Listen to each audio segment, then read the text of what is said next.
First കമ്പനിയിൽ work ചെയ്തപ്പോൾ സ്വർണ്ണം മേടിച്ചത്. പിന്നെ ഇവിടെ അങ്ങോട്ട് ഒന്നും മേടിക്കാൻ പറ്റിയിട്ടില്ല. ഇപ്പോഴത്തെ സാഹചര്യത്തിൽ നമുക്ക് ഒരു പവൻ വാങ്ങിക്കുക എന്ന് പറയുന്നത് ഒട്ടും അഫോർഡബിൾ ആയിട്ടുള്ള കാര്യമല്ല. ഇപ്പോൾ നമുക്ക് ഈ പണയം വെച്ച സ്വർണ്ണമൊന്നും തിരിച്ചെടുക്കാൻ പറ്റാത്ത അവസ്ഥയാണ്. കല്യാണത്തിൻ്റെ കാര്യം എന്നൊക്കെ പറഞ്ഞാൽ സ്വർണ്ണമൊക്കെ വിട്ടുപിടിക്കേണ്ട സമയമായിക്കണ് അല്ലേ. സ്വർണ്ണം തന്നെ വേണമെന്നില്ല. അത് കാരണം സാധാരണക്കാർക്ക് ഗോൾഡ് കൊടുത്തിട്ട് അതൊക്കെ അഫോർഡ് ചെയ്യാൻ വളരെ ബുദ്ധിമുട്ടാണ്.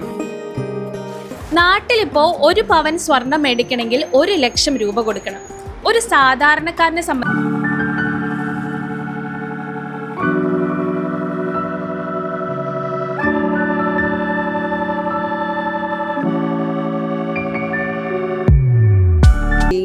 നമുക്ക് ഒരു മാസം എന്തെങ്കിലും ചെറിയ എമൗണ്ടിൽ എന്തെങ്കിലും മേടിക്കാനാണെങ്കിൽ അതിപ്പോൾ തീരെ സാധിക്കില്ല. കഴിഞ്ഞ പ്രാവശ്യം മുമ്പുള്ള കാലങ്ങളിലൊക്കെ നമ്മൾ എന്തെങ്കിലും സേവ് ചെയ്യാൻ പറ്റുന്നു.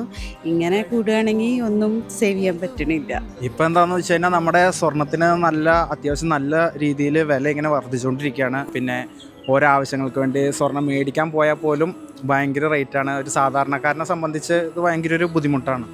സാധാരണക്കാരനെ സംബന്ധിച്ച് ഇപ്പോൾ ഒരു കല്യാണം നടത്തണമെങ്കിൽ സ്വർണത്തിന് ഒരു പവന് 1 ലക്ഷത്തിൻ്റെ അടുത്തായിട്ടുണ്ട്.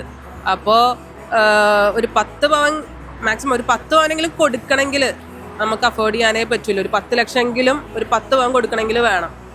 അപ്പോൾ ഇപ്പോഴത്തെ നിലയിൽ സ്വർണം വാങ്ങിക്കുക എന്ന് പറയണത് സാധിക്കാത്തൊരു കാര്യം തന്നെയാണ്.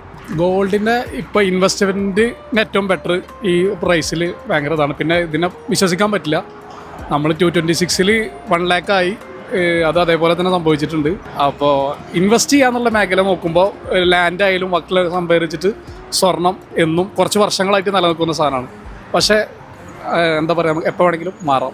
മാറി മറിയുന്ന സ്വർണ്ണ വിലയെക്കുറിച്ച് നിങ്ങൾക്ക് എന്താണ് പറയാനുള്ളത്? കമൻറ്റ് ചെയ്യുക.